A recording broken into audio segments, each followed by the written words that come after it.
ಎಲ್ರಿಗೂ ನಮಸ್ತೆ. ಎಲ್ಲರೂ ಹೇಗಿದ್ದೀರಾ? ಎಲ್ಲರೂ ಚೆನ್ನಾಗಿದ್ದೀರಾ ಅಂತ ಅನ್ಕೋತೀನಿ. Welcome to UK style cooking and vlogs. ಇವತ್ತು ಬೆಳಗ್ಗೆಯಿಂದನೇ ಸ್ಟಾರ್ಟ್ ಮಾಡ್ತಾ ಇದ್ದೀನಿ ವ್ಲಾಗ್ನ. ಬೆಳಗ್ಗೆ 6 ಗಂಟೆ ಆಗಿತ್ತು ಅನ್ಕೋತೀನಿ. ಇದು 2 ದಿನದ್ದು ವ್ಲಾಗ್ ಇದೆ ಆಯಿತಾ. ಇದರಲ್ಲಿ ಫಸ್ಟು ನನ್ನ ಮಗಳು ಹೇಗೆ ಕಾಣಿಸ್ತಾ ಇದ್ದಾಳೆ ಅಂತ ತಿಳಿಸಿ ಆಯಿತಾ. ಸ್ವತಂತ್ರ ದಿನಾಚರಣೆ ಇತ್ತಲ್ಲ, ಅವತ್ತಿನಿಂದ ಸ್ಟಾರ್ಟ್ ಇದು ವ್ಲಾಗು. 2 ದಿನದಿದೆ.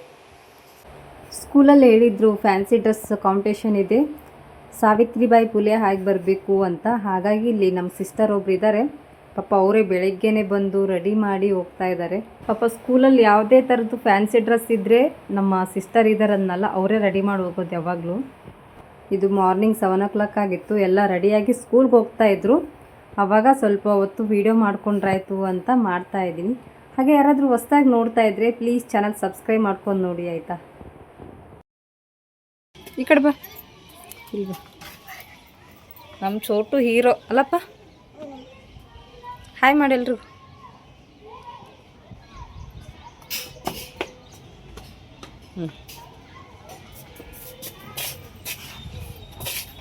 ಇವಾಗ ನಾಗರ ಪಂಚಮಿ ಹಬ್ಬ ಅಲ್ಲ, ಹಾಗಾಗಿ ನಮ್ಮ ಸೈಡ್ ತುಂಬ ಚೆನ್ನಾಗಿ ಮಾಡ್ತೀವಿ.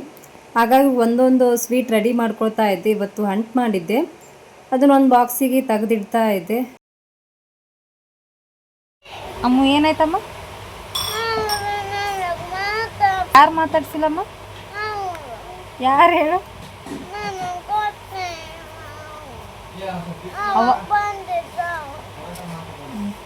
ಅವಾಗಲೇ ನಮ್ಮ ಮನೆಗೆ ಒಂದಿಬ್ಬರು ಗೆಸ್ಟ್ ಬಂದಿದ್ದರು, ಏನೋ ಫಂಕ್ಷನ್ ಇದೆ ಅಂತ, ಹಂಗಾಗಿ ಹೇಳೋಕ್ಕೆ ಬಂದಿದ್ರು ಆಯಿತಾ. ಅವರು ಎಲ್ರಿಗೂ ಮಾತಾಡ್ಸಿದ್ರಂತೆ, ನಮ್ಮ ಅಮ್ಮಗೆ ಮಾತ್ರ ಮಾತಾಡಿಸಿಲ್ಲ. ಅವ್ರು ಬಂದಿದ್ದರು, ನನಗೆ ಮಾತ್ರ ಮಾತಾಡಿಸಿಲ್ಲ, ನಿಮ್ಮೆಲ್ಲರ ಜೊತೆ ಮಾತಾಡಿದ್ದಾರೆ ಅಂತ ಅವ್ರು ಮುಂದಕ್ಕೆ ಹೋದ ತಕ್ಷಣ ಅಳೋಕ್ಕೆ ಸ್ಟಾರ್ಟ್ ಮಾಡಿಬಿಟ್ಲು. ಇವಾಗ ಸ್ವಲ್ಪ ಸುಮ್ಮನೆ ಆಗಿದ್ದಾಳೆ, ಹಂಗಾಗಿ ಕೇಳ್ತಾ ಇದ್ದೀನಿ ಯಾರಮ್ಮ ಅಂದ್ಕೊಂಡು. ಇವಾಗಲೂ ನೋಡಿ ಕಣ್ಣಲ್ಲಿ ನೀರು ಹೆಂಗೆ ಬರ್ತಾ ಇದೆ. ಇನ್ನೊಂದು ಸಾರಿ ಮಾತಾಡಿಸ್ತಾರೇನು? ಯಾರಾದರೂ ನಮ್ಮ ಮನೆಗೆ ಬರೋರು ನಮ್ಮ ಅಮ್ಮನ್ನ ಮಾತಾಡಿಸಿ ಹೋಗ್ರಿ ಆಯಿತಾ. ಅಮ್ಮ ಮಾತಾಡಿಸ್ತಾರೆ, ಮಾತಾಡಿಸ್ತಾರೆ. ಇವ್ರು ಫೋನಲ್ಲಿರೋರು ಬೇಡ, ಫೋನಲ್ಲಿರೋರು ಬೇಡ ಅಂತೆ. ನಮ್ಮ ಮನೆಗೆ ಬರೋರು ಅಷ್ಟೇ ಮಾತಾಡ್ಸಿ. ಹಾಂ. ಆಮೇಲೆ ಮಮ್ಮಿ ಪರೋಟ ಮಾಡಿಲ್ಲ, ಎಷ್ಟು ದಿನ ಆಯಿತು ಮಾಡು ಮಮ್ಮಿ ಅಂತ ಇದ್ರ. ಹಾಗಾಗಿ ರಾತ್ರಿ ಪರೋಟ ಮಾಡ್ತಾಯಿತ್ತು. ಲಾಸ್ಟ್ ಬಂದಿತ್ತ, ಅದ್ರದ್ದು ಒಂದು ಕ್ಲಿಪ್ ತೊಗೊಂಡ್ರಾಯ್ತು ಅಂತ ಅದೊಂದು ವೀಡಿಯೋ ಮಾಡ್ಕೊಳ್ತಾ ಇದ್ದೀನಿ. ಇವಾಗ ಇದು ಶನಿವಾರದ ವ್ಲಾಗು ಮುಗೀತು ಆಯಿತಾ. ರಾತ್ರಿವರೆಗೂ ಬಂತು. ಆಮೇಲೆ ನೆಕ್ಸ್ಟು ಸೋಮವಾರದಿಂದ ಸ್ಟಾರ್ಟು, ಮತ್ತೆ ಹಬ್ಬದ ರೆಡಿ ಅಲ್ವಾ. ಅವತ್ತೇ ಹಬ್ಬ ಇರೋದು ನಾಗರ ಪಂಚಮಿ. ಸಂಡೇ ಮತ್ತು ಮಂಡೇ 2 ದಿನವೂ ಇರೋದಲ್ಲ. ನಿಮ್ಮ ಸೈಡ್ ಹೇಗೆ ಆಚರಿಸ್ತೀರಿ ಅಂತ ತಿಳಿಸಿ ಆಯಿತಾ ನಾಗರ ಪಂಚಮಿನ. ನಮ್ಮ ಸೈಡ್ ಏನೋ ಒಂದು ತಕ್ಕ ಮಟ್ಟಿಗೆ ಆಚರಿಸ್ತೀವಿ ನಾವು. ಅದಾದಮೇಲೆ ರಾತ್ರಿ ಲೈವ್ ಇಲ್ಲಿಗೆ ಎಂಡ್ ಮಾಡಿ ತಿರುಗಿ ಮಾರ್ನಿಂಗ್ ಸ್ಟಾರ್ಟ್ ಆಯಿತು. ನೋಡಿ, ಇವು ಕರಿ ಎಳ್ಳು ಆಯಿತಾ. ಇದರಲ್ಲಿ ಹಳ್ಳಿರ್ತವೆ, ಬಟ್ ನಮ್ಗೆ ನೋಡೋಕ್ಕೆ ಕಾಣಿಸಲ್ಲ. ಫಸ್ಟ್ ಏನು ಮಾಡೋಣ, ತೊಳ್ಕೊಂಬಿಡೋಣ ಆಯಿತಾ. ಇದು ಕ್ಲೀನ್ ಮಾಡಿದ್ರೂ ನಮ್ಗೆ ಕಾಣದೇ ಇರೋ ಥರ ಸಣ್ಣದಾಗಿರುತ್ತೆ ಹಳ್ಳುಗಳೆಲ್ಲ. ಇದನ್ನು ತೊಳ್ಕೊಳ್ಳೋಣಂತೆ. ಈ ಫಸ್ಟು ಒಂದು ನೀರಲ್ಲಿ ಹಾಕ್ಕೊಂಬಿಡೋಣ.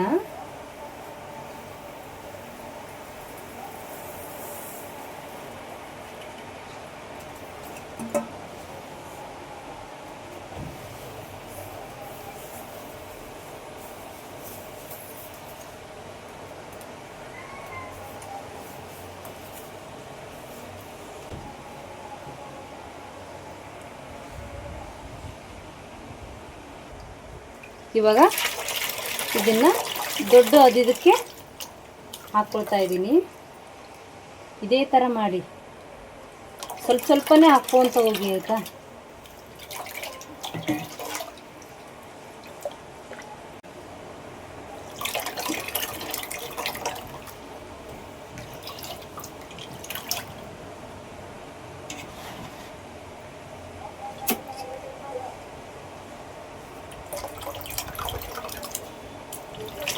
ಜಾಸ್ತಿ ತಪ್ಪ ಅಂದರೆ ಸ್ವಲ್ಪ ದೊಡ್ಡದು ತೊಗೊಳ್ಳಿ.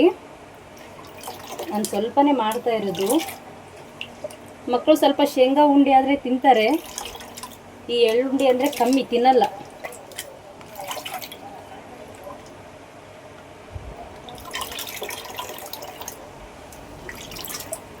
ಇದೇನು ಲೇಟ್ ಆಗಲ್ಲ, ಬೇಗನೆ ಆಗುತ್ತಾಯ್ತಾ.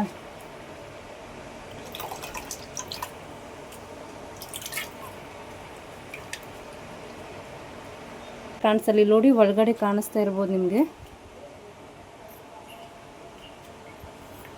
ಆಯಿತಾ. ಇದೆಲ್ಲ ಹಳ್ಳು ನೋಡಿ, ಇದೆಲ್ಲ ಕಾಣಿಸೋದೇ ಇಲ್ಲ ಇದರಲ್ಲಿ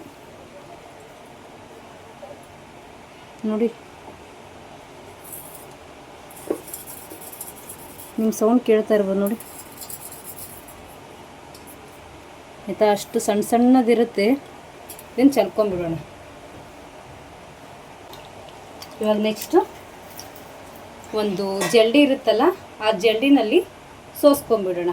ಇರಿ ನೋಡಿ, ಈ ರೀತಿಯಾದ ಒಂದು ಯಾವುದಾದ್ರೂ ಜಲ್ಡಿ ಇದ್ದರೆ ತಗೊಳ್ಳಿ ಆಯಿತಾ. ನೆಕ್ಸ್ಟು ಅದರೊಳಗಡೆ ನೀರು ತಗೊಂಬಿಡೋಣ.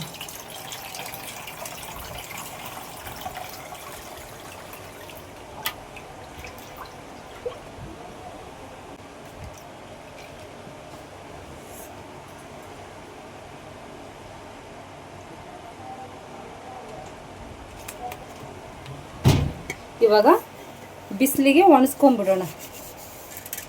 ಬೇಗನೆ ಒಣಗುತ್ತೆ, ಲೇಟ್ ಏನಾಗಲ್ಲ.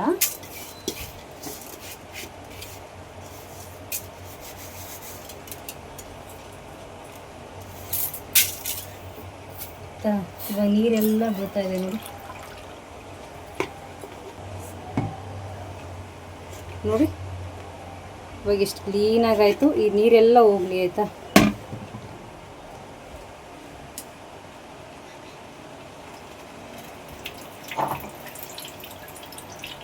ಒಂದು ಯಾವುದಾದ್ರೂ ಕಾಟನ್ ಬಟ್ಟೆ ತೊಗೊಂಡು ಅದ್ರ ಮೇಲೆ ಸ್ವಲ್ಪ ಬಿಸಿಲಿಗೆ ಇಟ್ಬಿಟ್ರೆ ಒಣಗಿಬಿಡುತ್ತೆ ಬೇಗನೆ. ಬಿಸಿಲಿರಲಿಲ್ಲಪ್ಪ ಅಂದರೆ ಸ್ವಲ್ಪ ಫ್ಯಾನಿನ ಗಾಳಿಗೆ ಹಾಕ್ಬಿಡಿ ಆಯಿತಾ. ಇವಾಗ ಹೊರ್ಗಡೆ ಒಣಗಾಕ್ತಾ ಇರೋದು, ಸ್ವಲ್ಪ ಬಿಸಿಲಿದೆ.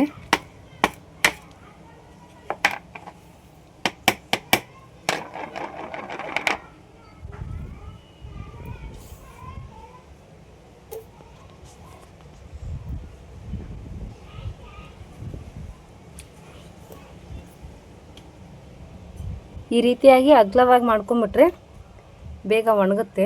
ಕಾಟನ್ ಬಟ್ಟೆ ತೊಗೊಳ್ಳಿ ಆಯಿತಾ.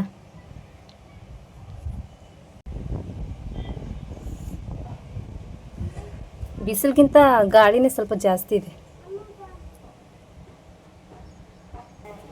ಇವಾಗ ಇದು ಚೆನ್ನಾಗಿ ಒಣಗಲಿ.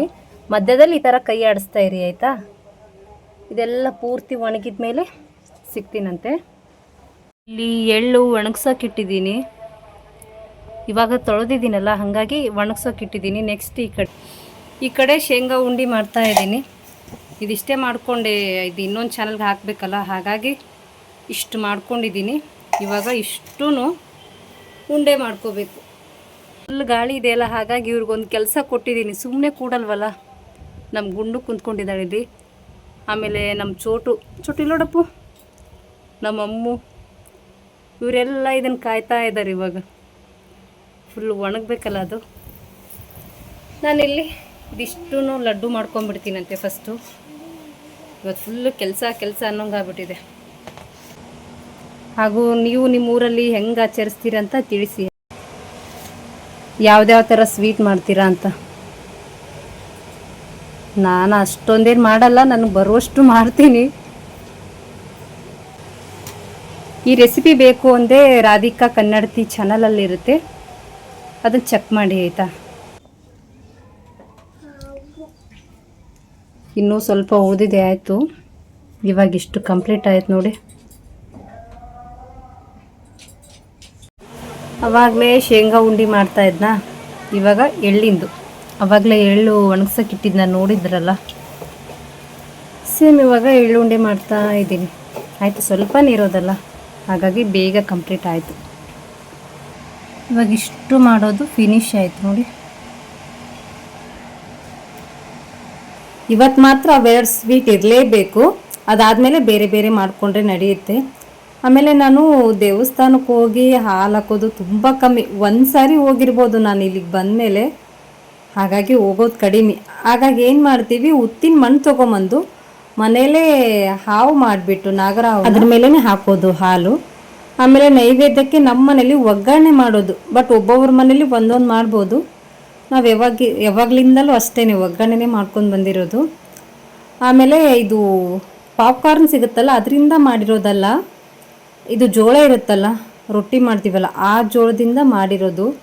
ಯಾಕಂದರೆ ಅಜ್ಜಿ ಮಾಡ್ತಾಯಿದ್ರು, ಹಾಗಾಗಿ ಅವ್ರದ್ದು ನೋಡಿಬಿಟ್ಟು ಸ್ವಲ್ಪ ಸ್ವಲ್ಪ ಗೊತ್ತಿರೋದು ನನಗಷ್ಟೇ. ನನ್ನ ತವ್ರ ಮನೇಲಿ ಮಾಡೋದಕ್ಕೂ ಇಲ್ಲಿ ಮಾಡೋದಕ್ಕೂ ತುಂಬ ವ್ಯತ್ಯಾಸ ಇದೆ. ಏನೋ ನನಗೆ ಗೊತ್ತಿರೋಷ್ಟು ಮಾಡ್ತಾಯಿದ್ದೀನಿ ನಾನು. Okay, thank you so much. ಇಷ್ಟೊತ್ತವರೆಗೂ ಯಾರ್ಯಾರು ವೀಡಿಯೋ ನೋಡಿದ್ದೀರಾ ಎಲ್ರಿಗೂ ಥ್ಯಾಂಕ್ ಯು. ಹೀಗೆ ನೋಡ್ತಾಯಿರಿ, ಸಪೋರ್ಟ್ ಮಾಡ್ತಾಯಿರಿ.